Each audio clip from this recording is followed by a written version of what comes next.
Para o painel de encerramento da nossa programação com o tema Projeto Aguadores, por mais profissionais na irrigação e maior produção, convidamos para a moderação deste painel Roberto Fagundes Guiguino.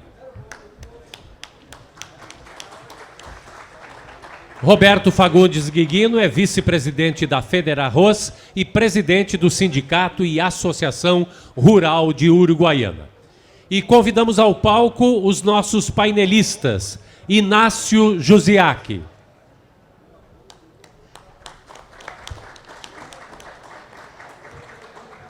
Inácio Jusiak é diretor da Agrogente, consultor e treinador em RH estratégico do agro.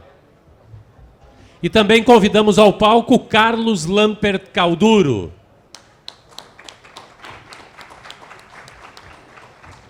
Carlos Lampert Calduro é engenheiro agrônomo, diretor da Sementes Calduro.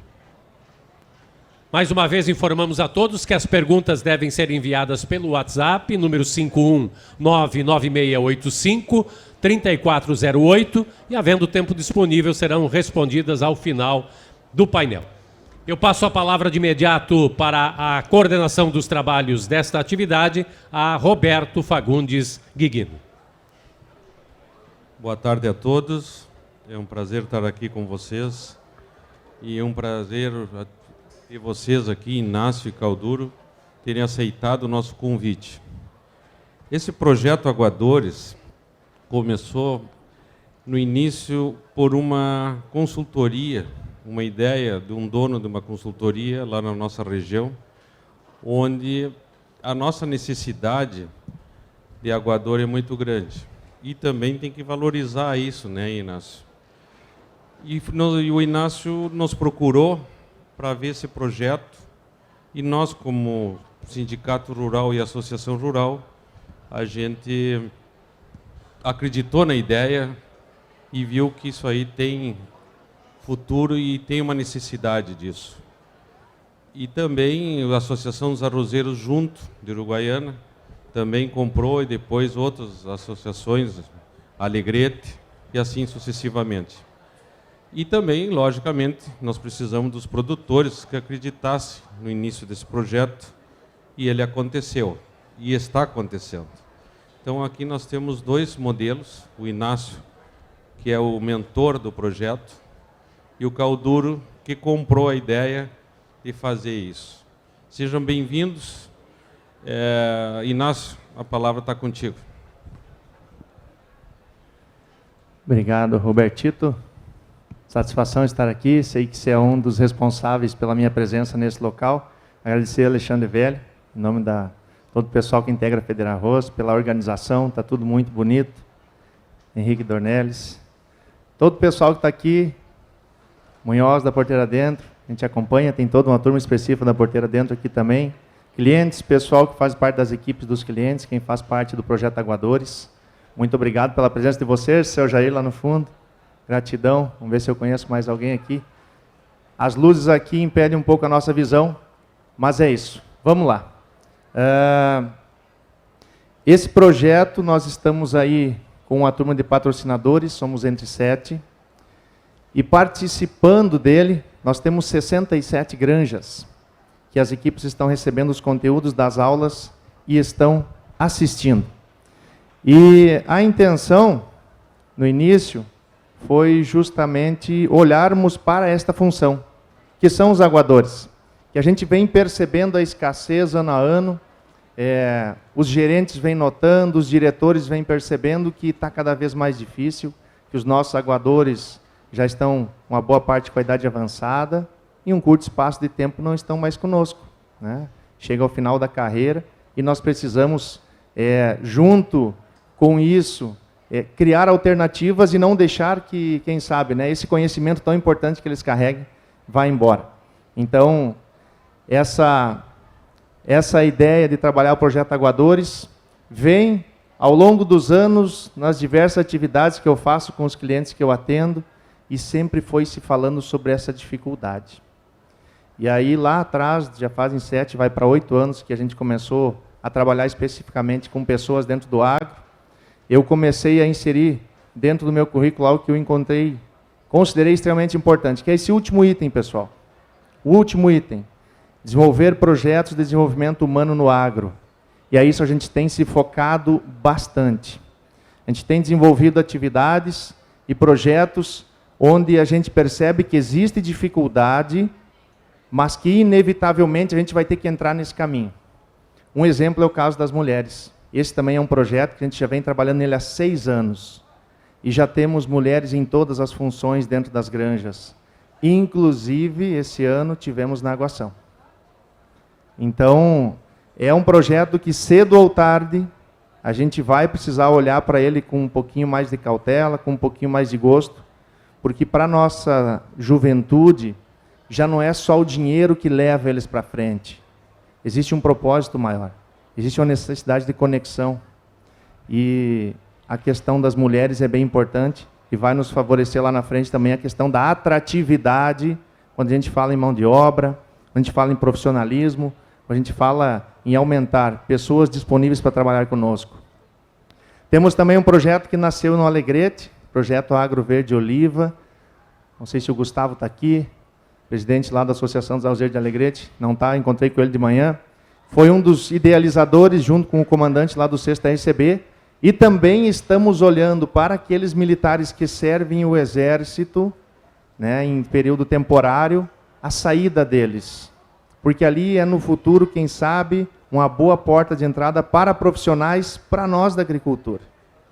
Vou citar um caso bem rápido. A primeira reunião lá, Robertito, que a gente fez, tinha em torno de 200 militares. Eu fiz a pergunta logo no início: quantos de vocês pensam em trabalhar na agricultura? 1 ou 2 só levantou a mão. De 200. E aí, como eu já tinha falado com a turma, digo, calma, não vão se assustar. É porque eles não sabem dos benefícios e das vantagens de trabalhar na agricultura. Então fizemos uma primeira reunião com produtores, com um monte de gente lá, e mostramos para eles, inclusive fizemos cálculos dos ganhos para quem trabalha na agricultura lá no Alegrete. Ao final da reunião eu fiz a mesma pergunta de novo: quantos de vocês agora têm interesse em estudar e aprender agricultura? Uns 40 levantaram a mão. Então essa questão de mostrar as vantagens, os benefícios que a gente tem é importante. E o projeto está seguindo, está no 1º ano. Assim como o projeto das mulheres, o Verde Oliva, a gente não tinha quem copiar. Então a gente vai aprendendo conforme o projeto vai andando. Agora, na 2ª edição, ele vai ser bem melhor. E nós chegamos aqui ao projeto Aguadores, que também é um desafio bem grande, e eu vou apresentar ele a vocês com um vídeo rápido, que vai dar um entendimento melhor. O aguador é o profissional responsável pela condução da água nos processos de irrigação dentro da lavoura de arroz irrigado. Olhando para este trabalho tão importante, percebemos que estamos enfrentando 2 grandes dificuldades. Uma é atrair gente nova para essa função. A outra é aperfeiçoar os aguadores já existentes. Produtores e gerentes de lavoura sentem a cada novo ano aumentar a escassez desses profissionais.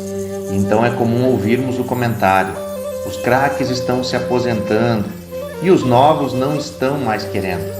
Diante dessa situação, o projeto Aguadores nasceu com a intenção de fazermos algo em relação a essas dificuldades e objetiva principalmente ajudar na qualificação e na atração de novos talentos para essa função. O projeto foi lançado em julho de 2023 e a qualificação está sendo feita por intermédio de um curso que é apresentado em videoaulas, distribuídas para as granjas participantes, as quais repassam para as suas equipes no melhor momento. As instruções foram preparadas abordando um conteúdo assertivo e amplo, que ajuda a identificar os detalhes e os trabalhos mais importantes. Pegando, por exemplo, o padrão do preparo de solo, que tanto afeta o desempenho do aguador e o andamento da irrigação, passando também por detalhes técnicos que influenciam na produção e agregando outros conhecimentos que são considerados relevantes. Temos conteúdos que são passados por professores, produtores e profissionais qualificados, e vão nos ajudando a dar dicas importantes e a apresentar aquilo que se confirma como essencial para uma boa irrigação e uma alta performance produtiva. Além disso, o processo de aguação está sendo vivido na prática por instrutores, e os conteúdos mais apropriados e vivenciados na lavoura estão sendo gravados, editados e transformados em aulas explicativas e muito bem exemplificadas, com a ajuda dos próprios aguadores, e que abrange realidades do oeste ao litoral sul do nosso estado. Além de ajudar na qualificação, o projeto tem mostrado para a sociedade o trabalho do aguador, a importância dessa função e vem reconhecendo e reforçando a conexão desse profissional à sua atividade. O projeto Aguadores surgiu das conversas com as equipes operacionais dentro das granjas. Foi pensado por muitas cabeças, entre eles produtores, técnicos, representantes de classe e aguadores. É um projeto ousado, é um projeto desafiador e agora é realidade. Estamos quebrando tabus, mostrando o valor e a força da cultura do arroz irrigado, valorizando quem trabalha na terra e aqueles que cuidam da condução da água dentro das nossas lavouras. Sejam todos bem-vindos ao projeto Aguadores.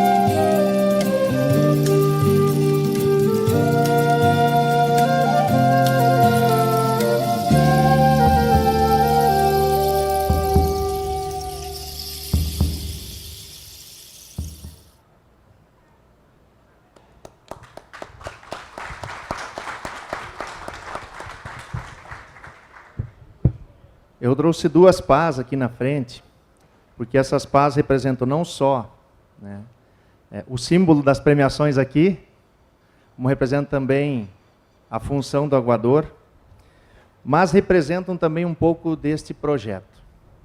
A gente foi vendo que cada região utilizava um determinado tipo de pá. E alguns lugares conheciam, né, um conhecia o outro e outros lugares não.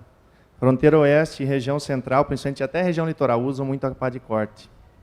E a gente foi aprender a usar aqui na região, principalmente região sul, aqui próximo a Pelotas, a pá de concha. E quando eu no projeto comecei a usar a pá de concha, digo, cara, isso aqui gostei um pouquinho mais. Me doeu menos as costas. Rendeu muito mais o serviço. E aí eu pensei, digo, mas isso deve ser só para terra de areia, né? Não deve dar certo nas outras áreas, né, Carlos? Digo, mas eu vou fazer um teste. Um projeto é para a gente testar, é para a gente pesquisar, investigar. Então, eu levei lá para a região oeste, começamos a testar em terra de saibro, em terra preta, cascalho, né? Cascalho solto. Só não foi muito bem, a área é muito pedregosa, com um solo de profundidade baixa. Mas o restante foi muito bem. Então, comecei a apresentar, inclusive lá no Carlos, foi um lugar, né, Carlos? Apresentamos para a equipe, os aguadores desconfiados, usavam a pá de corte. Disse, não, mas vamos lá, não precisa jogar a pá de corte fora. Vamos ver, quem sabe é mais uma ferramenta para nós. Em algum momento, algum de vocês se adapta, vai gostar. E a turma gostou, já deu serviço para o Carlos, até um gasto, né? Teve que trocar não, comprar, né? Um efetivo de pás de concha lá para o pessoal trabalhar. E o que eu estou falando isso? Porque isso é um detalhe, pessoal, extremamente importante. E eu quero dizer para vocês que esse detalhe faz a diferença. Dependendo do solo, por exemplo, a pá de concha rende no mínimo 2 vezes mais o serviço. Cansa muito menos as costas. Então, em algum ano como esse, de muita chuva, de arrombamento, de problemas, isso é uma vantagem. É um detalhe simples, é uma pá. Mas para o aguador faz a diferença muito grande, quando ele tem muito trabalho para fazer. Então a gente está perseguindo esses detalhes. E eu vou compartilhar com vocês mais alguns insights que eu considero importantes. E já vou responder a primeira pergunta também. O que fazer para atrair mais profissionais na irrigação? Porque esse é o tema, né? Por mais profissionais na irrigação e por mais produção. O que fazer para atrair mais profissionais na irrigação? Primeira coisa, pessoal, gerar visibilidade para essa função. Eu me espantei quando eu fui fazer a primeira pesquisa, antes de lançar o projeto, sobre imagens de aguadores, porque eu queria montar o projeto com imagens de aguadores. Eu não encontrava imagens de pessoal trabalhando na irrigação. No Google, o que tu quiser, o Google te mostra centenas de imagens de aguador, eu não achava. Digo, cara, tem algo errado. Comecei a procurar com outros nomes e, de fato, não tinha, muito pouco. Digo, cara, é uma função que não tem visibilidade. Se a gente quer que o jovem se conecte a essa função, como é que nós vamos conectar ele para uma função que não tem visibilidade nenhuma? E hoje em dia não tem quem não está conectado. As pessoas querem sentir orgulho de postar uma foto, mostrar o que fazem. Então a gente pensou, cara, temos que gerar visibilidade. A gente começou esse movimento de divulgar bastante, de mostrar bastante. Pessoal que não nos segue no Instagram, depois pode seguir, vou mostrar o link aí no final, para ver o que a gente está fazendo. Isso começou a dar uma boa repercussão. Hoje a gente vê bastante fotos do pessoal na irrigação, fazendo filme, fazendo postagem, gravando, usando, vamos dizer assim, aquilo de bom que tem essa função. Segundo detalhe, mostrar mais vantagens e menos o desconforto. E aqui, todo diretor que está aqui, eu já vou passar uma dica com quem trabalha com pessoas dentro das empresas, principalmente do agro. Nós só perdemos colaboradores por esses dois itens, ou porque ele percebeu uma vantagem saindo, ou porque ele estava muito desconfortável onde ele estava. Então, se você quer saber por que você perdeu alguém, aqui está a dica. Qual é a vantagem que ele encontrou em sair? Ou qual foi o desconforto que fez ele saltar fora? E a gente começa a encontrar soluções para isso. Mostrar mais vantagens e menos desconforto. Mas que vantagens tem na aguação? Muitas. Muitas. E eu já vou mostrar. O detalhe é que nós sabíamos muito mais do desconforto. Qual era a imagem que vinha na nossa cabeça quando a gente imagina um aguador com a pá? Qual é a imagem? Qual a imagem que vem para vocês quando pensa, chega a época da irrigação, o aguador lá tem que pegar a pá e ir para a lavoura? Qual é a imagem que vem? Fácil, difícil, tranquilinho, mais? Tinha pintado quase como um serviço do inferno. Carregando a cruz, diz aqui o Henrique. Será que é isso, exatamente isso? Mas é a imagem que vem, é ou não é? É a imagem que a gente escuta. É o que mais se fala, da dificuldade. E não é mamão com açúcar. Mas não é só isso. Já já vou explicar mais o que são as vantagens. E eu também vejo que a gente precisa oportunizar o ensino e as experiências. Então é esse caminho.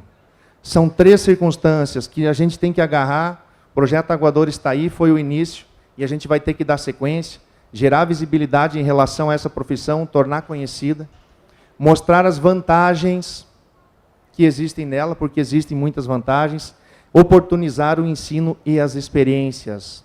A gente precisa começar de criar esse espaço de qualificação dentro das nossas granjas, para quebrar o gelo de alguém pegar a pá, ir lá na lavoura, fazer um teste. O pessoal que está indo fazendo o teste, muitos acabam gostando, outros não, que é o normal. Mas a gente precisa oportunizar isso. E quando a gente vai falar em vantagens, que vantagens poderiam ser essas? Eu vou passar alguns insights para vocês. Em primeiro lugar, a aguação não é só judiaria, que é o que muito se pensa. Não estou falando que é fácil. Tem muitos aguadores aqui. Inclusive, fico feliz com a presença deles. Sei que tem pessoal de granjas aqui. Mas não é só isso. No meu pensamento, hoje, no meu entendimento, que participei bastante da irrigação, pegamos umas fases bem complicadas. A aguação é como um jogo. Ela é desafiadora. O cara precisa entender, usar a inteligência para se conectar com a água, para saber para que lado conduzir. O cara precisa trabalhar o físico. Depois de 2, 3 semanas batendo pá, o cara já sente a diferença no físico. Primeiras semanas, primeiros dias é mais complicado. Mas depois, o cara vai vendo que acorda muito mais disposto, que acorda com mais força e vai sentindo no físico. Tanto que, olha o que eu vou falar para vocês, encontrei aguador com 78 anos. Aguador, craque, com 78 anos. Qual é a profissão que exige do físico que com 78 anos o cara está lá? Tenta me citar alguma. Pedreiro com 78, quem vocês conhecem? Mecânico? Até tem. Mas isso significa que tem algumas vantagens. O físico é uma, a saúde é outra. Quem gosta de desafio, a aguação é o lugar perfeito. Da nossa juventude tem muitos jovens que são movidos por desafio. E se a gente aprender a conectar eles com essa atividade, eles vão gostar. Sem falar, né, da questão da remuneração também, que tem regiões aí que o aguador tem condições de pagar uma faculdade para um filho. Coisa que em muito lugar na cidade não tem. Tem regiões que eu conheço, sei das comissões, principalmente, só com a comissão o cara consegue. Segundo, 40% dos aguadores são apaixonados pela aguação. É algo assim que me fez colocar em debate aquela questão da judiaria, aquela imagem que se tinha da irrigação, que é uma imagem, digamos assim, totalmente negativa. Cara, mas esse cara aqui fala com uma paixão. Esse aguador aqui está falando de um jeito que é difícil a gente ver alguém falando isso sobre a profissão que faz. Digo, tem algo aí. A gente começou a perseguir esse algo. E aí a gente se deu conta, poxa, a gente precisa gravar até eles falando isso, para mostrar para outras pessoas. Eu vou deixar eles contar um pouquinho para vocês.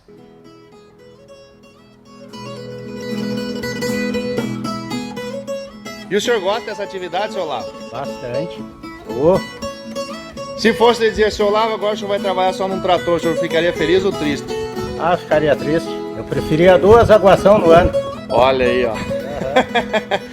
O prazer que tenho de aguar, não tenho. É só o prazer assim, ó. Só quando vem os filhos da gente mesmo. É mais prazeroso, né?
E essa é a imagem que eu carrego na minha cabeça. Eu comecei a olhar para isso. Digo, cara, esse pessoal gosta tanto desse trabalho. Veja bem, eu falei 40%, eu não falei 100%, né?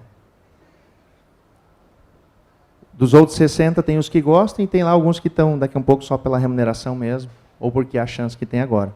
Mas a maioria gosta e tem uma boa parte que é apaixonada. E isso é a visibilidade que a gente tem que trazer para esse nosso trabalho. Se a gente não demonstrar esse lado, se a gente não conseguir mostrar o que faz o aguador antigo ser conectado com a aguação, a gente não vai atrair os jovens para essa profissão como a gente pensa em atrair.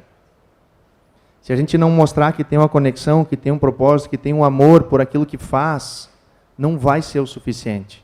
Só oferecer o salário e seguir aquela imagem antiga da aguação, não vai. Então a gente precisa destes movimentos. E os antigos aí estão para nos mostrar o caminho, porque é extremamente importante a gente seguir o exemplo deles. O aguador carrega um orgulho oculto, é mais um insight que eu tive, e os seus familiares também. Quando a gente começou a publicar as imagens dos aguadores, as fotos, os depoimentos, a gente começou a receber muitas mensagens. De esposa, de filhos, de próprios aguadores, de quem já foi aguador e saiu e sente saudade. Isso foi nos chamando a atenção. Mas por que isso não era comentado dessa forma antes? Precisa uma divulgação, precisa um vídeo. Porque as pessoas se encorajam.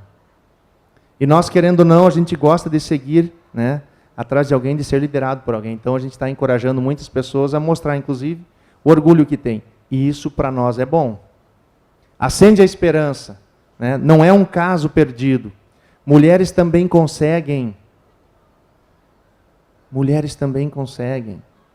Para quebrar a crista de muitos de nós, né? Elas também conseguem, pessoal. E é extremamente importante, porque um jovem, quando enxergar que uma mulher está conseguindo, aquilo já muda a visão do próprio trabalho. E a gente está falando em criar oportunidades para famílias, não só mais para um morador daquela casa, daquela granja. Quem sabe para 2 daquela casa. E no futuro, quem sabe para 3, que podem ter filhos também. Essas 2 meninas aqui do lado de cá, uma é filha de um gerente da granja, outra é filha de um colaborador antigo. As 2 têm 19 anos. Essa foto mais de baixo. As outras todas são esposas de colaboradores. Mães com filhos pequenos. estão se desafiando agora, muitas delas estão no preparo de terra, trabalhando com trator e com máquina. Com boa instrução, em 1 ano aprende. É outra coisa assim que eu vi que foi muito importante a gente se dar conta. Porque a gente ouvia falar que, cara, é 5, 6, 10 anos para o aguador ter condições de aguar. Se for só largado na lavoura, tipo assim, tu te anima? Me anima, então pega aqui a pá e vai. De fato, vai ser bastante tempo. Porque o início é confuso. Não é só larga água aqui, ali e deu, não. É muito mais do que isso. Mas com uma boa instrução, que é o que a gente teve, de aguadores, de gerentes, de técnicos, de agrônomos, a gente conseguiu. Tanto eu quanto meu irmão, esse aqui é meu irmão. Ele saiu do transporte para entrar junto comigo na lavoura de arroz. E no final, até o final, Carlos, ele hoje está numa granja lá. Estão nas últimas recorridas lá em Uruguaiana. A turma vai dar um depoimento para dizer se ele e se eu conseguimos de fato aprender ou não. Esse era o objetivo nosso. Os aguadores vão nos avaliar. E vão dizer se a gente aprendeu ou não. Mas a gente já teve essa resposta deles há muitos dias atrás. Há muitos dias atrás. Mas a gente teve boa instrução. Isso foi importante. Detalhes que fazem toda a diferença, a gente precisa ensinar para aqueles que vão começar. Vou usar um exemplo rápido aqui, o tempo está ficando curto. Poderia falar muito mais. No início da largada d'água, as primeiras taipas, as primeiras marrachas, o cara corta para a água despachar e andar mais rápido. É um simples detalhe, mas se o cara não fizer, amarra toda a água já no início. E a aguação demora muito mais do que o normal. São detalhes simples, mas se um aguador não me diz, Inácio, corta essa e aquela lá, o que é para a água despachar. E aí depois tu vai lidando com ela para frente. Larga nesse conduto aqui, que alguns conhecem como duplo ou como regadeira, e larga, já distribui uma parte para lá, outra para cá. O primeiro banho tem que ser mais rápido. Vamos dominar ligeiro essa área. E tu vai fazendo o jogo e tu vai entendendo. Vai entendendo. E essa instrução, que é um propósito do projeto, é o que a gente vem buscando para conseguir ensinar o pessoal mais rapidamente. O projeto Aguadores, ele vem caminhando. A gente vai ter que aumentar esse efeito e para isso ele vai ter que seguir para uma segunda fase. É inevitável. Então a gente já está de antemão aqui informando vocês que nós vamos ter nesse próximo ano safra uma nova fase. Todos são convidados a vir conosco. Por maior produção, bem rapidamente, quantos % de potencial produtivo se perde quando o aguador é fraco na irrigação? Se fosse imaginar um número, esses dias a gente fez essa pergunta lá, né, Carlos, semana passada. Henrique, o que você acha? Quantos %? Eu tive respostas de 5% a 30%. Você falou 30%? Quem mais? O que você acha, Robertito? Quantos % de potencial produtivo você perde quando o aguador é fraco na irrigação? O que você acha? 30%. 30%. É um número alto. É um número alto. E vejam bem, imagina da produção 30%. O potencial já está ali. Se nós fôssemos pegar 10 sacos, só 10 por hectare, numa lavoura de 1.000 hectares, isso são 10 mil sacos de arroz. 10 sacos por hectare na lavoura de 1.000 hectares, são 10 mil sacos de arroz. Ao preço de hoje, quanto é? 1 milhão. Eu peguei só 10 sacos por hectare. 1 milhão. Vale a pena entrar num propósito de capacitação, de adequação, de profissionalização desse pessoal? Eu acho que a gente estava demorando, era demais, Robertito. Mas, enfim, as coisas vão acontecendo, né? E a gente foi acordando para isso. Hoje, para mim, o aguador não é só um condutor de águas, ele é um fazedor de dinheiro dentro da granja. Porque dependendo de como ele maneja, ele produz mais ou menos dinheiro no final das contas, né? E a lavoura é a foto do aguador. Isso já me falaram muito, mas eu aprendi que não. Dá um contraponto aqui para vocês. A lavoura não é só a foto do aguador, pessoal. Quando a gente fala em maior produção, a lavoura é sim a foto do aguador, mas do lado do aguador tem que estar a foto do tratorista que passou a grade, de quem planou, de quem nivelou, de quem entaipou, de quem fez a maracha, de quem drenou, de quem plantou, do gerente que deu as condições, de quem limpou o valo ou não, da bomba que está bem preparada para irrigação ou não. Então, na verdade, a lavoura é a foto de todos nós. Não tem aguador que faz milagre numa lavoura muito mal estabelecida. Não existe essa possibilidade. Então, assim, ó, não é só culpa do aguador quando a gente produz mal. A gente tem que puxar para nós a nossa responsabilidade. E o que a gente tem que fazer? Trabalhar nas condições, para que o aguador consiga executar uma boa irrigação, que é o assunto que o Carlos vai falar daqui a pouquinho.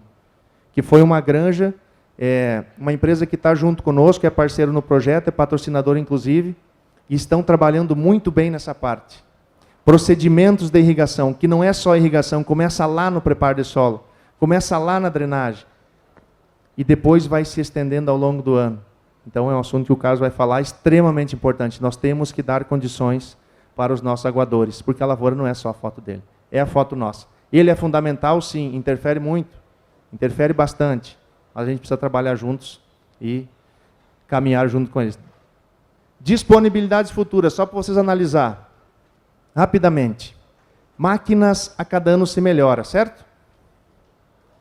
Tecnologia a cada ano se melhora, a gente está vendo aqui na feira.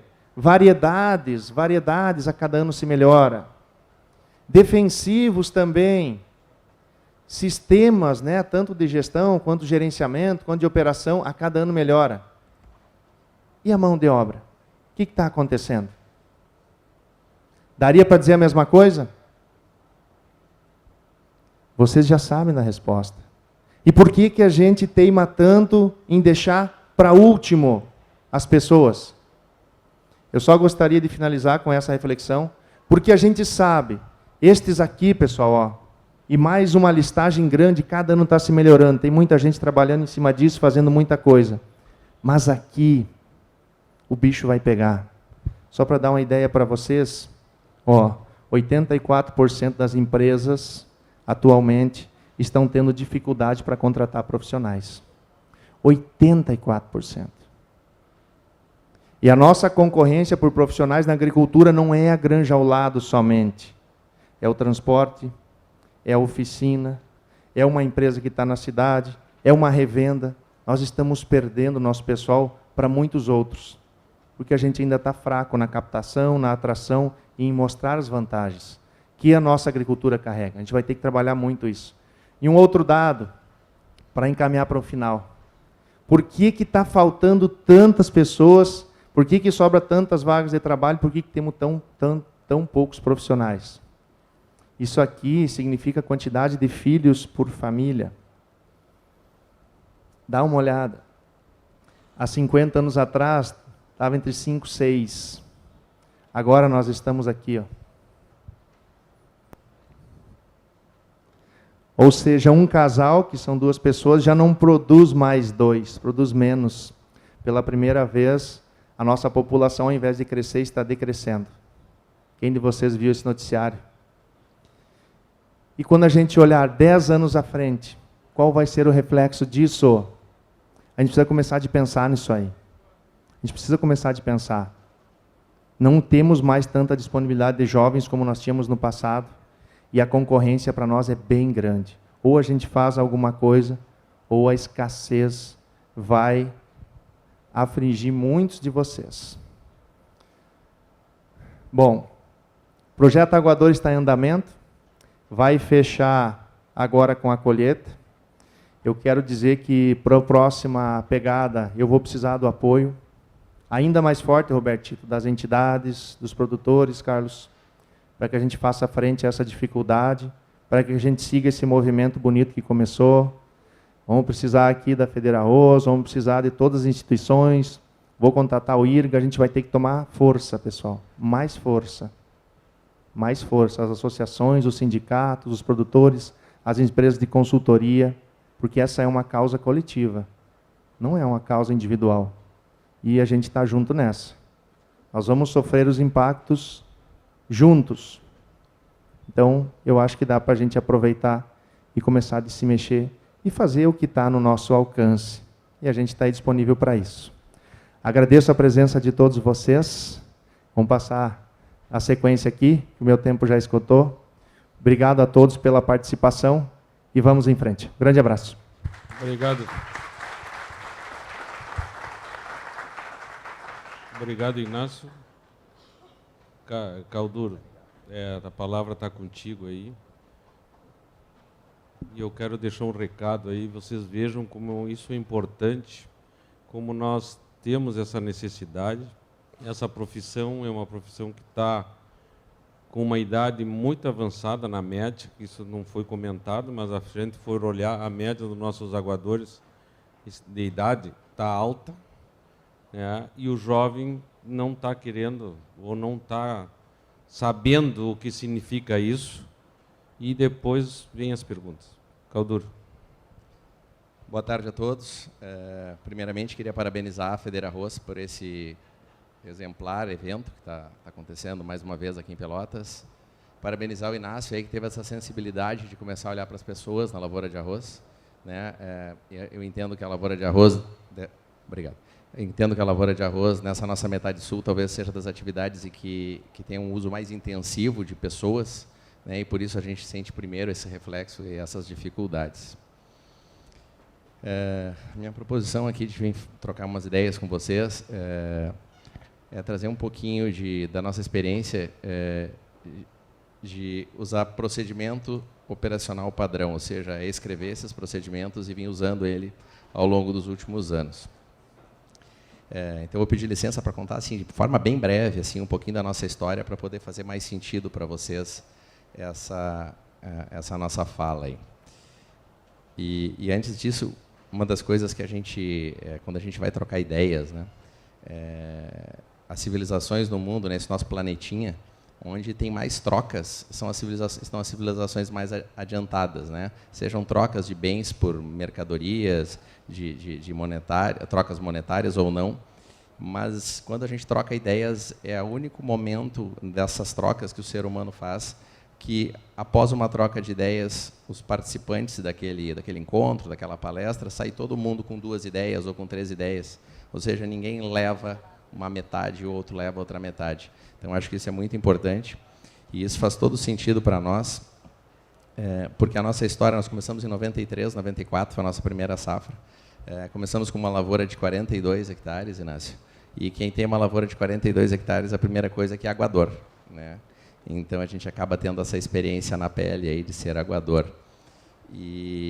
Como a gente começou uma lavoura de 42 hectares e nós não vínhamos efetivamente de pai e mãe de uma empresa que já produzia arroz, a gente teve que aprender a plantar arroz, tivemos que aprender a plantar soja, né? Tivemos que estudar e fizemos a nossa pós-graduação aqui na UFPEL, e para aprender a fazer as coisas, e a gente vê então que a gente dá muito valor a essa troca de experiência, né? E acha muito importante ser transparente, tentar trazer para vocês. Separei algum material aqui e espero que faça sentido para vocês. Vou tentar apresentar da melhor forma e de forma objetiva. Bom, então, de 93 para cá, começamos lá com 42 hectares. Hoje, na safra 23, 24, 30 anos depois, nós estamos semeando uma área de 4.700 hectares. Né? Nesse meio tempo, a gente aprendeu a plantar arroz, aprendeu a mexer com soja, mas mais ou menos há uns 20 anos atrás, lá para 2004, isso é mais ou menos, a gente começou a ter dificuldade em alguns pontos. A gente devia estar plantando mais ou menos uns 400 hectares nessa época. E onde é que começaram esses problemas?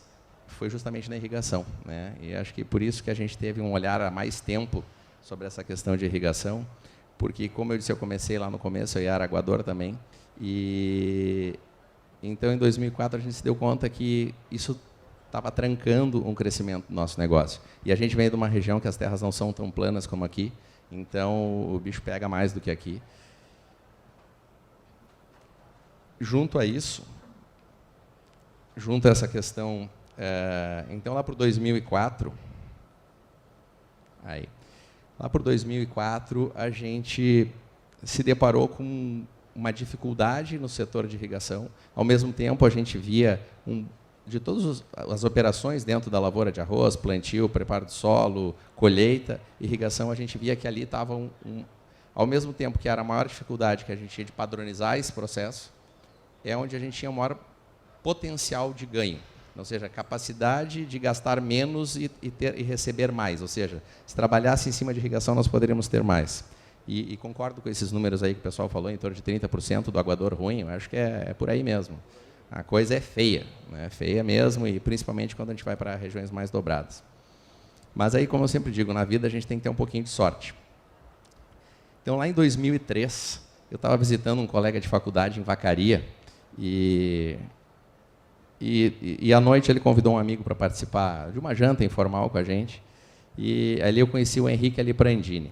Para quem não conhece o Henrique hoje é um empresário de sucesso, é dono da Frutini, trabalha com maçãs. E o Henrique era o diretor executivo, um dos braços direitos do Raul Randon, foi quem fundou a Razip. Então eu tive essa sorte de conhecer lá o Henrique lá em 2003, e aí nós sentamos na janta, começamos a conversar, mas daqui... O Henrique, na época, plantava 600 hectares de maçã, e, a gente, uma lavourinha de 400 hectares, achando difícil manter padrão de irrigação, e esses caras vêm e enchem um ônibus com a nossa mão de obra, que já é escassa aqui, levam lá para cima, e aí tem que fazer poda, tem que fazer colheita. Aquilo começou a não fazer sentido. Dali a pouco seguiu a janta, daqui a pouco o Henrique plantava 200 hectares de cenoura, 200 hectares de alho, sabe? E tocava as atividades e, às vezes, buscando mão de obra aqui na nossa região. Cara, eu não preciso dizer para vocês que foi uma janta memorável, lembro até hoje. E detalhe, o vinho que nós bebíamos na janta, lá em 2003, nós estávamos fazendo uma degustação vertical dos vinhos produzidos pelo Henrique, porque ele tem uma vinícola também. Cara, esse cara me fez sair do chão ali, me fez repensar uma série de coisas. E aí, então, ele falando como é que ele fazia os processos de recrutamento, de treinamento do pessoal, nos tornamos amigos. O Henrique, ano passado, com 76 anos, foi para Roraima, está começando um negocinho em Roraima. Bom, por que eu queria comentar essa coisa com vocês? Porque isso faz a gente se mexer, né? E, então, a minha intenção de trazer alguns recortes para vocês é para, talvez isso faça algum sentido para alguém. Mais ou menos nessa mesma época, a gente fez um curso lá em Porto Alegre com o Vicente Falcone. Vicente Falcone, muitos já devem ter ouvido falar, é o cara que é o padrinho da qualidade total no Brasil, é o cara que traduziu todos os conceitos de qualidade total, implantou na Gerdau, na Ambev. E o Falcone, nesse curso que eu fiz de uma semana com ele lá em Porto Alegre, por sorte também nessa época, o Falcone diz o seguinte: cara, procedimento, né, essas ferramentas de qualidade, PDCA, enfim, todas essas ferramentas de qualidade, eles dizem que era importante começar, né? Então, tu tem que começar. Mas, naquela época, não tínhamos consultoria para nos ajudar, né? Hoje, a gente vê que essas consultorias são um grande atalho, assim, aumentam a velocidade de aprendizado da gente. Mas, na época, não tinha ninguém para nos passar isso.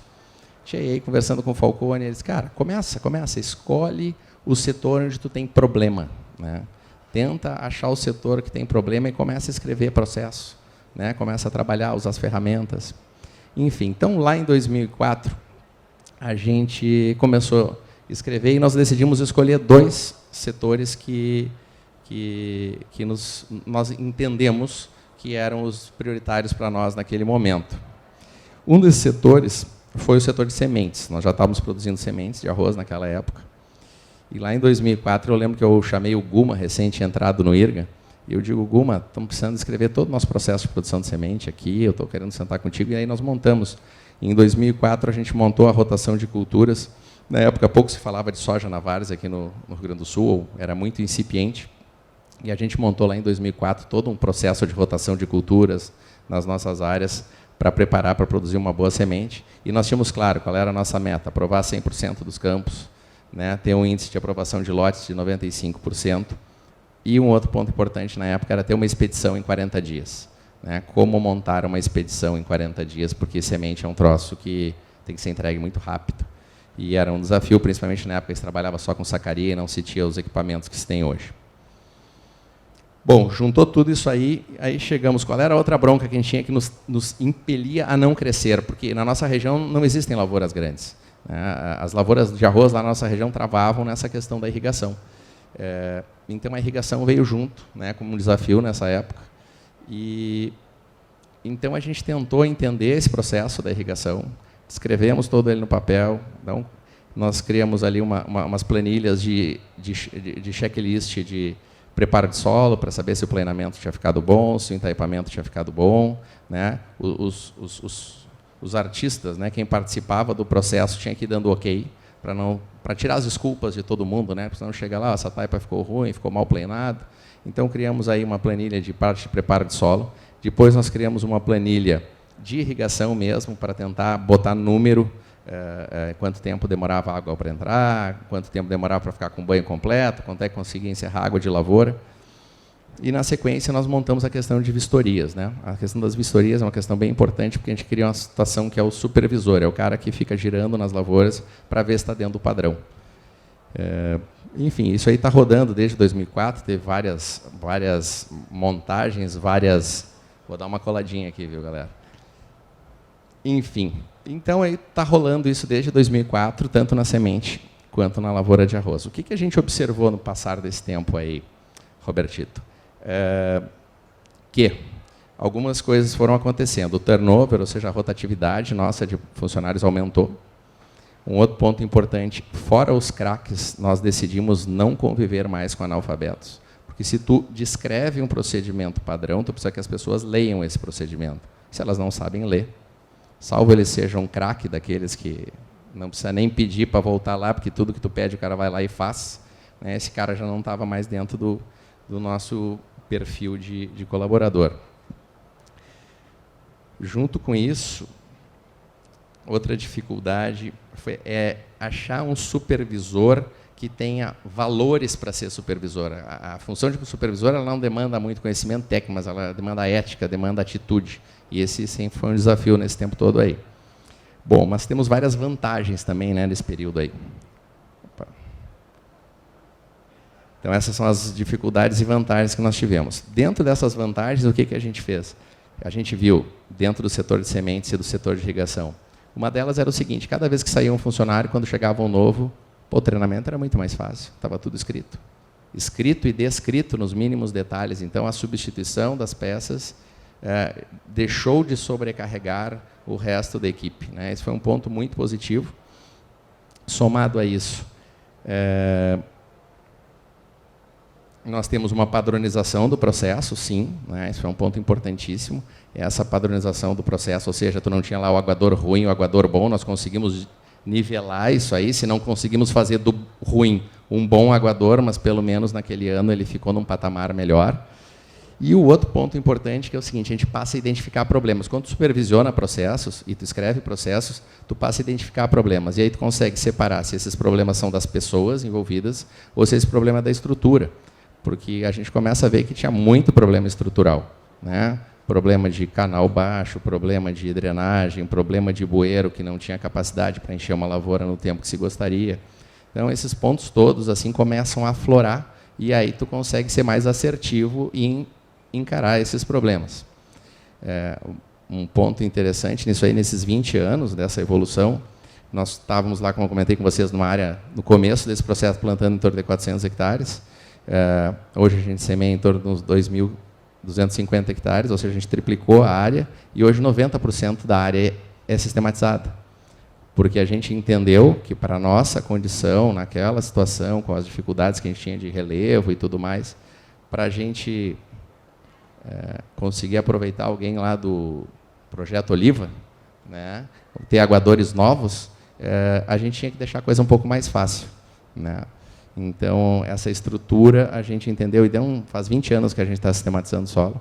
Hoje, na nossa área, 90% dela é sistematizada. Então, essa evolução foi andando, né? E o que aconteceu agora em 2023? Nós estávamos lá com a lavoura de arroz sistematizada, satisfeitos com esse processo. Agora, esse dá muito trabalho, isso é importante dizer, que esse dá trabalho para caramba. E, além de dar muito trabalho, ele tem ganhos que não são ganhos lineares, assim, ou seja, daqui a pouco tu está andando e tu perde pessoas igual, às vezes, porque, enfim, né, a gente se desconecta. Então, como esses ganhos não são lineares, ele tem altos e baixos. E eu poderia dizer para vocês assim, ó, que tanto é que a gente não implantou processos em nenhum outro setor do negócio por 20 anos, né? Acho que atingimos o nosso objetivo na irrigação, como estava dizendo para você, a sistematização 90% das áreas. E na semente, a gente nos colocamos entre os maiores produtores de sementes no estado, conseguimos criar um padrão de qualidade que nos orgulha. Mas por que a gente não foi para os outros processos? Porque isso é muito trabalhoso. Então é importante dizer para todos assim, mas tem que começar. Sabe? Então a ideia é essa, a minha sementinha que eu vim plantar aqui é que tem que começar, não sei bem como fazer, começa. Vai fazendo um brinquedo, começa pelo setor o setor que tem maior problema ou o setor que tem o maior potencial de ganho. Só que em 2003 a gente teve mais uma sortezinha, que foi num evento, a gente é parceiro da Sementes Ross, de Não Me Toque, são um dos principais sementeiros de soja do estado. Trabalhamos com eles há mais de 15 anos. Aí a Sementes Ross nos convidou para um evento lá no Litoral Norte. Um evento para cooperantes. E o evento era... E esses eventos grandes, esse pessoal investe bastante, traz um monte de estrela para palestrar e coisa e tal. E o que me chamou a atenção no evento é que de manhã à noite não tinha nenhuma estrela externa. Eram funcionários da equipe do Ross palestrando para nós sobre qualidade, sobre pós-colheita, sobre pré-colheita, enfim, sobre coisas que eram pertinentes para os produtores. Os caras deram um show assim. O conhecimento que eles têm lá, pode pegar alguém, não desmerecendo mestrados e doutorados, assim, mas a bagagem técnica que eles construíram dentro da empresa, com muitos dados, com muita estatística, conhecendo efeito de dano mecânico em vigor de sementes, conhecendo as cultivares nas suas particularidades. Cara, foi realmente um show o que esses caras nos mostraram lá. E aí, no final do evento, eu fui parabenizar os sócios da Sementes Ross, estavam lá, o Ayrton e o Arley, e eu digo, cara, como é que vocês conseguiram fazer tanta gente boa? Porque esse é o desafio, né, Inácio? Fazer gente. E o Arley disse para mim, olha, Calduro, vou te dizer uma coisa assim, eu acho que tem uma coisa para te dizer sobre a tua pergunta, é que a gente resolveu chamar o pessoal da ISO 9000, porque a gente queria colar no saquinho lá, ISO 9000, a gente achava bonito, né? Isso há muito tempo atrás. E aí, só que esse pessoal veio fazer auditoria, escreveram todos os nossos processos, nossos procedimentos. E, cara, foi uma devassa dentro da empresa, tudo teve que ser adequado e coisa e tal.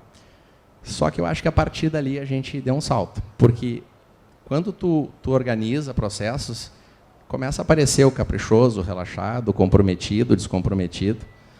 Então, isso para nós foi, como diz assim, foi um diamantezinho que a gente achou para dar o segundo start. Então, em 2023, a gente contratou algumas estagiárias e escrevemos todos os processos lá da empresa, da produção de soja e da produção de arroz. Isso aí tinha ficado parado um tempo. A gente realmente precisa de ajuda externa. Isso não é uma coisa, não é brincadeira, assim, não teria acontecido. O Inácio mesmo falou assim, como é que tu conseguiu? Cara, gente de fora, não tem. Tem que buscar gente capacitada, tem resistência, por certo, até os craques têm resistência. Os pernas de pau nem se digo. E agora, quem é que escreve esses processos? Quem escreve esses processos são os próprios colaboradores. Não é o Calduro que vai lá escrever um processo. Quem vai escrever esse processo é o aguador, é o operador de trator, o operador de colheitadeira, o secadorista. Eles que vão estar escrevendo o processo deles e se comprometendo com isso.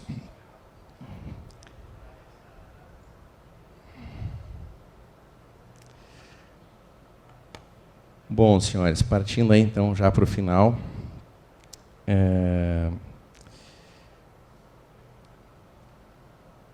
Eu trouxe 3 videozinhos curtos aí para passar para vocês, se vocês acharem pertinente. E o primeiro deles é um videozinho curto do Vicente Falcone, e que eu quero salientar com vocês é o seguinte. Depois que a gente descreve todos os processos da granja lá, o que acontece imediatamente depois? Absolutamente nada. Tu passou um monte de trabalho, fez um monte de papel.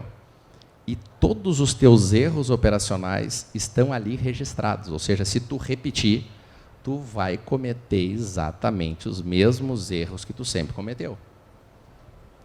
Então, esse ponto é crucial. Vamos ver se vai passar. Consegue dar o start no vídeo aí?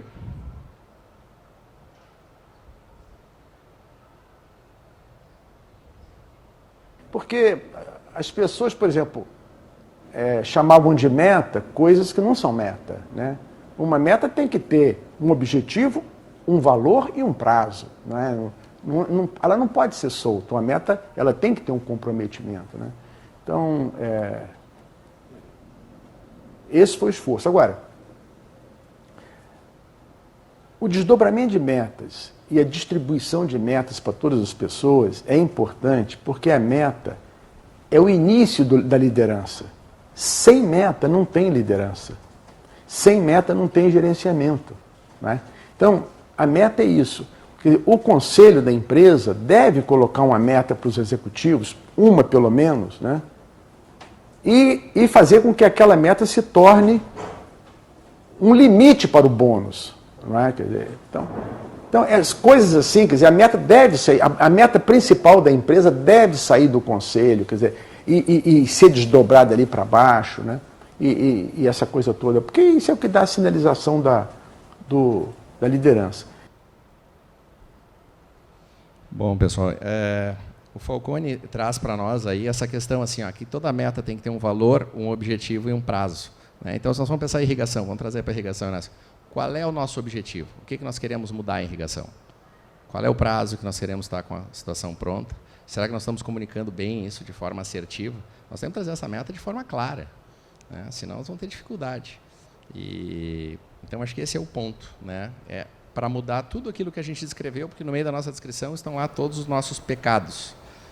E um outro ponto importante é o seguinte, aí, descreveu a meta, vai lá, conversou com o pessoal, e aí, tá, mas tem um problema, não consigo, não tem jeito aqui, falta água, falta isso, como é que nós vamos resolver esse problema?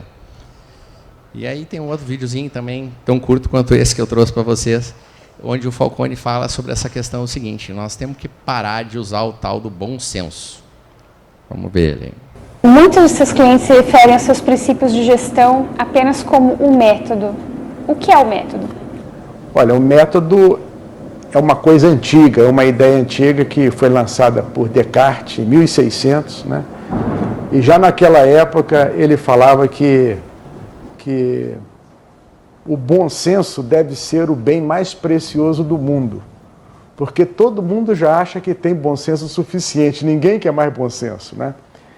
E ele falava isso porque ele já naquela época tinha percebido que não dava para você tomar decisões só baseadas em bom senso, né? E isso, é óbvio que isso vem se agravando com o tempo. Hoje, no mundo que a gente vive, de mudanças rápidas, de muita informação, é muito perigoso tomar decisões só baseadas em bom senso. É óbvio que o bom senso sempre vai ser o bom senso e sempre vai ser necessário, mas hoje, método é importante, né? Se você quiser nas empresas, nos governos, atingir bons resultados, né? Você tem que ter método, as pessoas que trabalham com você têm que dominar o método. E agora a grande questão, o que é o método, né?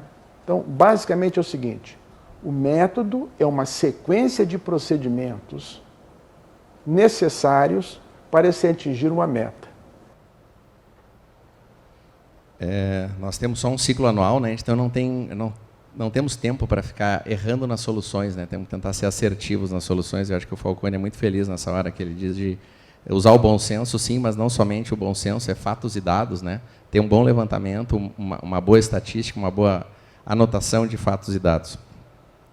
Para encerrar, pessoal, como eu disse lá atrás, vocês viram que essa minha historiazinha de começar a trabalhar com procedimento operacional padrão foi uma sequência de benchmark, ou seja, tá olhando para Sementes Ros, olhando lá para o Henrique, que até hoje está plantando mais de 1.000 hectares de maçã, e mão de obra não assusta o Henrique, já assustou, né? Eles fizeram, eu lembro que a gente falava com o velho da Federarroz ano passado, quando tivemos aqueles problemas de denúncias e tudo mais, né? O pessoal da maçã estava atento, organizado. Então, esses problemas são pertinentes. Então, eu acho que a gente talvez tenha que olhar não para a pecuária, não olhar para a soja, mas talvez nós tenhamos para fazer, nós do arroz, fazer um benchmark com atividades que tenham um uso mais intensivo de mão de obra para a gente efetivamente evoluir nos nossos processos, nos nossos procedimentos. Então, vou passar para finalizar um vídeo do Cláudio Ferro. Eu nem sabia que esse cara tinha estudado em Santa Maria, é ali da região de Santa Maria. Ele era um dos 4 braços direitos do Paulo Lemann, né, junto com o Beto Sucupira, Marcel. Chama-se Cláudio Ferro, ele foi o chefe global das indústrias da AB Embev, 41 anos, começou na Brahma. Segundo, não podemos ter analfabeto na empresa. Se você estava modernizando, automatizando, e tinha um nível de analfabetismo altíssimo. Como é que tu vai escrever padrões operacionais se você não tem pessoas que sabem ter? E aí foi uma de escolas de alfabetização dentro da empresa, tá? turnover também, tá? E sempre ficam aqueles que são acima da média, ímpar, que mesmo analfabeto, eles exercem aquela função dele lá adequadamente. Mas então, analfabetismo zero, engenheiros e trainees. Eu acho que a primeira empresa, não de consultoria ou de banco, tem um programa de trainee forte. Né? O primeiro grupo de trainees que tive foram 13 trainees para a área de manutenção, engenharia, para a área de produção, cerveja, tá? Né? Contratados de ouro e depois enviados para fora para fazer o curso. Então, quer dizer, se investiu fortemente em gente. E se não tivéssemos feito isso, não iríamos a lugar nenhum, com certeza. Isso foi um dos grandes pilares. Outra coisa importante mesmo, é que a gente tinha um bom mantra do Marcel, assim, sempre tem alguém melhor que a gente em alguma coisa. Então vamos fazer benchmark. E começamos fazendo benchmark dentro do grupo de cervejarias e depois só para cervejarias. Nós mandávamos convite para 50 cervejarias pelo mundo, ou de refrigerante, para vocês queriam fazer um benchmark conosco, trocar informação. 30 respondiam, 20 não respondiam. Desses 30, nós perguntávamos quem aceitava fazer troca de visita. Aí caía para umas 10 ou 15. Tá? E a gente ficava. Mas essas 10 ou 15 a gente mandava o questionário para as 30, essas 10 a gente visitava lá e mandava para lá quem? Aquele cara que quando ele encontrasse um processo lá melhor gerido que aqui, uma tecnologia melhor adaptada lá do que ele estava usando aqui, ele ficava feliz com isso. Ele encontrava um problema para resolver. Então, ele levava a gente de cabeça aberta. Porque tem aquele que acha que sabe tudo e tem medo, tem dificuldade de dizer que tem um problema. Não. Mandava um grupo de pessoas que tinham assim, prazer em contar, olha, encontrei tantos processos lá que são melhor administrados que nós. E em cima disso a gente viu várias coisas. Por exemplo, turnover tem uma correlação altíssima com produtividade. Então, quanto menor o turnover, melhor a produtividade e qualidade. Sim, então, voltando para cá, virou um negócio. Temos que melhorar a capacidade dos nossos líderes, treinar, preparar para que quem chega aqui não sai. Segundo, segurança. Segurança tem que ser o primeiro dos itens de qualquer reunião. Bom, pessoal, era mais ou menos isso. Já botar uma pilha no Munhoz aí, que nos assiste lá da porteira dentro. Estava conversando com o Crunch antes ali. Munhoz, o Crunch já separou lá uns caras para a gente fazer benchmark de irrigação. Diz que tem uns fera lá no grupo lá. Bom, pessoal, acho que era isso aí.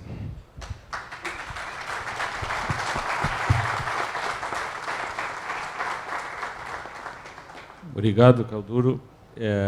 Queria fazer um comentário, né, vendo vocês falando e pensando aqui. Nós, por exemplo, nem todos têm a mesma aguação, né? Tem regiões que é mais ondulada e a água é finita, ou seja, é água de barragem. E se o aguador não é bom, ele te seca uma barragem e não te agua a lavoura. E a outra coisa que eu tenho visto é que também tem um período para conseguir irrigar toda a lavoura, porque depois que a lavoura já está bem implantada, nunca mais o aguador se acha nessa aguação, principalmente na nossa região, né, Henrique? Então, isso é um comentário sobre a aguação. Outra coisa que eu vejo é que o aguador mais antigo não gosta, e aí é contigo, Inácio, e com o Calduro também, mas tu que tem ido em várias lavouras, ele não gosta de ensinar, ele não tem paciência de ensinar. O aguador novo, o ajudante de aguador. E eu vejo que com esse projeto a gente pode começar, tu pode principalmente, começar a incentivar que o aguador mais antigo consiga ter paciência e explicar para o novo. Então, não sei se tem alguma pergunta, mas o número está aí e eu queria ver com vocês qual é o sentimento, Inácio, disso aí que eu comentei. Primeiro, é sobre a não gostar de ensinar, né, ou não ter paciência. A idade média do aguador, que está muito elevada. E também saber contigo como é que está esse relacionamento das mulheres na lavoura, porque isso vai acrescentar renda familiar dentro da lavoura. Ser o marido, a esposa ou o filho com a mãe, o filho com o pai, etc. Mas isso agrega, né, renda, não mesmo. Então, gostaria de saber contigo aí. Ok. A primeira questão, que o aguador antigo ele não gosta de ensinar, é fácil da gente compreender, né? Uma pessoa que nunca ensinou, é fácil ensinar? Uma pessoa que sempre baixou a cabeça e fez, tem que ensinar para outra exatamente o que ele vai fazer. A gente pode imaginar que é fácil, mas para alguém que anda em silêncio o dia inteiro, que é o que os nossos aguadores fazem, ele tem que ter alguém para ficar explicando, complica. Então a gente tem que ter paciência, inclusive para que eles tenham paciência conosco. Tem aguadores muito bons, que eu aprendi muito com eles, a partir do segundo, terceiro dia caminhando do lado dele. Que conversando aos poucos, a gente vai se soltando, ele viu que poderia confiar em mim, eu ia ajudando ele, trabalhando. A gente ia criando um relacionamento e eu ia começando a fazer perguntas e cada vez tinham melhores respostas.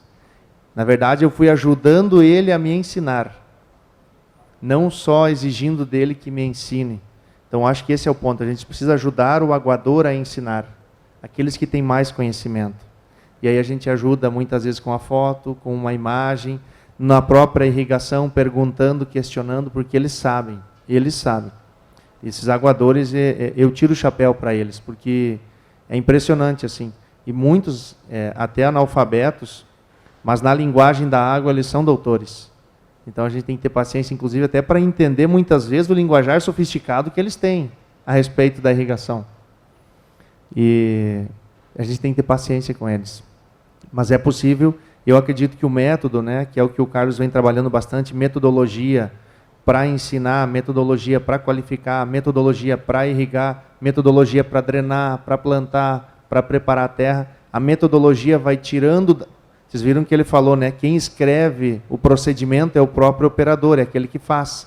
Então é uma forma que ele encontrou de tirar o conhecimento do antigo para depois, com facilidade, sem esse antigo precisar se expressar, passar para o novo.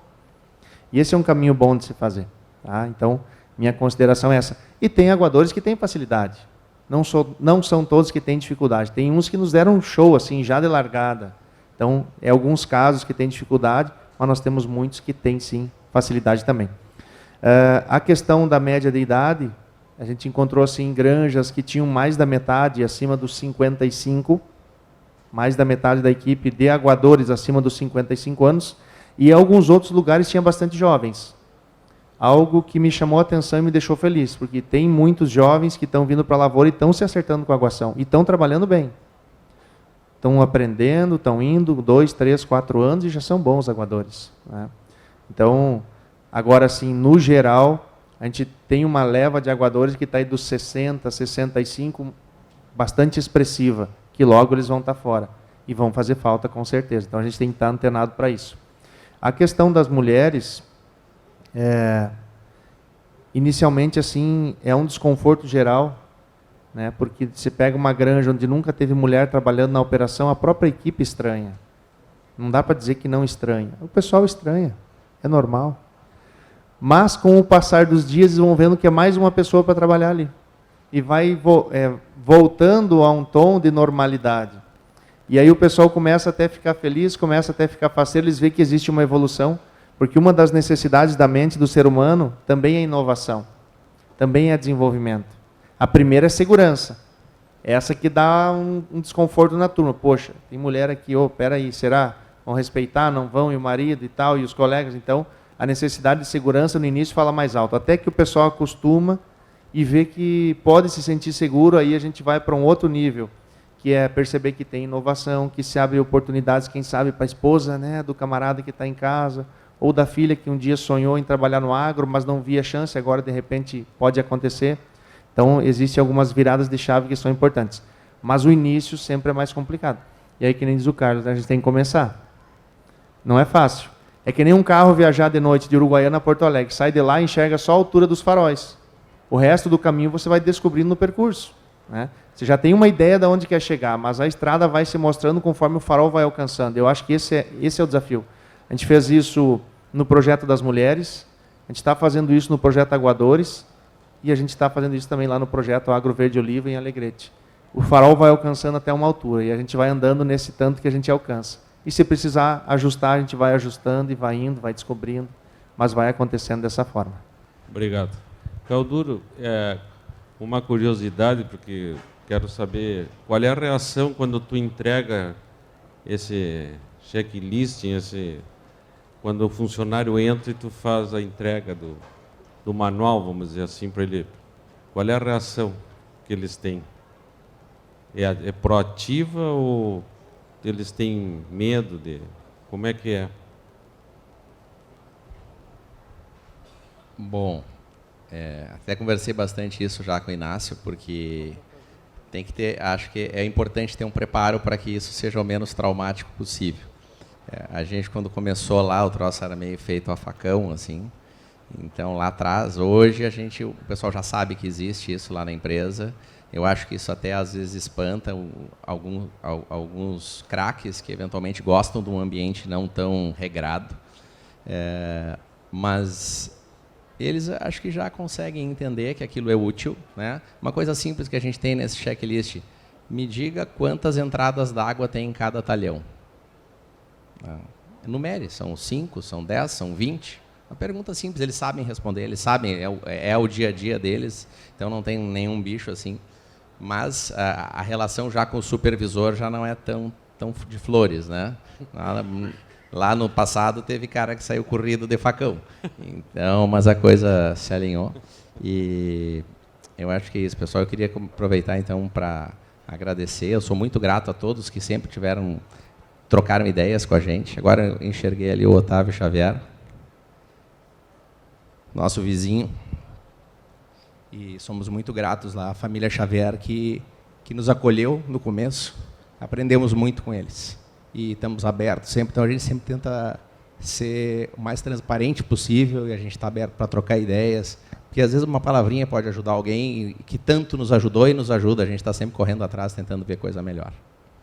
Obrigado, Calduro. E já quero agradecer a presença de todos e a presença de vocês, se disponibilizando aqui para vir, estar aqui conosco e participar dessa abertura aí da colheita. E já chamo o Alexandre Velho, nosso presidente, para fazer o encerramento.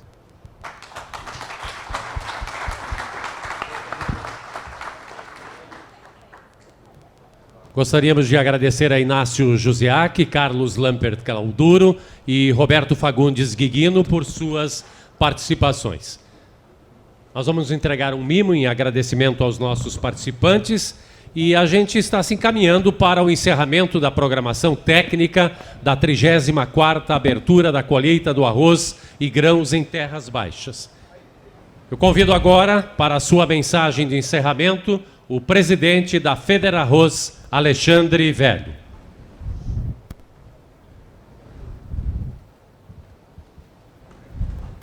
Presidente Alexandre, por favor. Pessoal, alô? Com este painel que nós chegamos ao fim desta edição, a 34ª abertura da colheita, com 2 craques na área de gestão de pessoas, porque quando nós elegemos este título de gestão, nós estamos falando de gestão econômica e financeira, gestão administrativa e, fundamentalmente, de gestão de pessoas. Então, eu penso que este título é muito apropriado para este momento que passa a agricultura, buscando um profissionalismo maior, e penso que a Federarroz cumpriu o seu papel de trazer um tema pertinente, preocupada sempre aí com a manutenção dos produtores nas suas atividades. Saio daqui com um compromisso cada vez maior com este setor que eu me criei Saio daqui muito satisfeito com tudo que foi alcançado. Saio daqui com reconhecimento por parte das empresas desse esforço que toda essa equipe da Federarroz faz para trazer um evento do tamanho deste setor.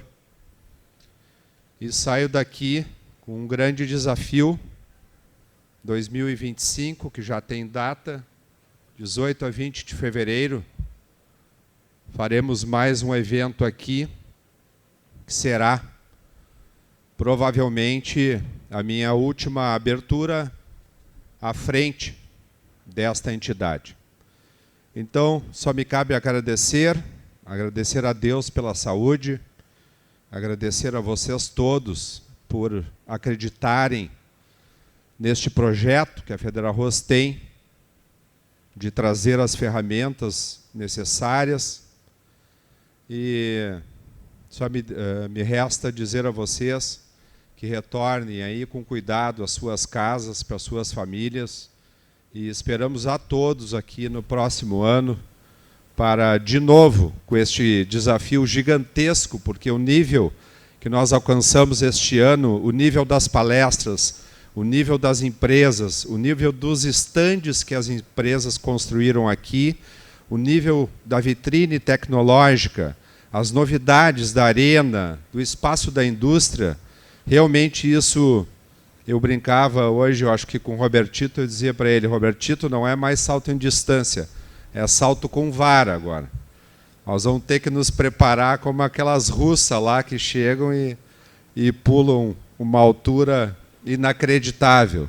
Mas esse é o desafio que nos move, é o desafio que move a nossa vida, sempre nos superarmos.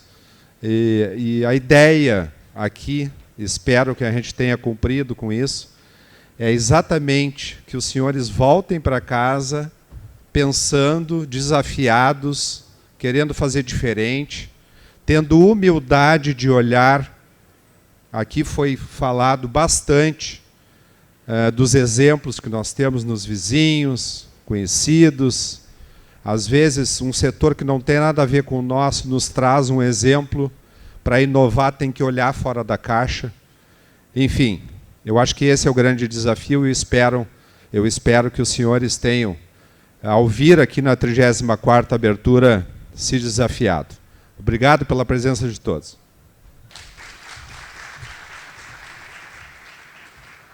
E assim, com a mensagem do presidente da Federarroz, Alexandre Velho, nós encerramos os trabalhos técnicos desta 34ª abertura da colheita do arroz e grãos em Terras Baixas. Muito obrigado pela presença de todos e até 2025.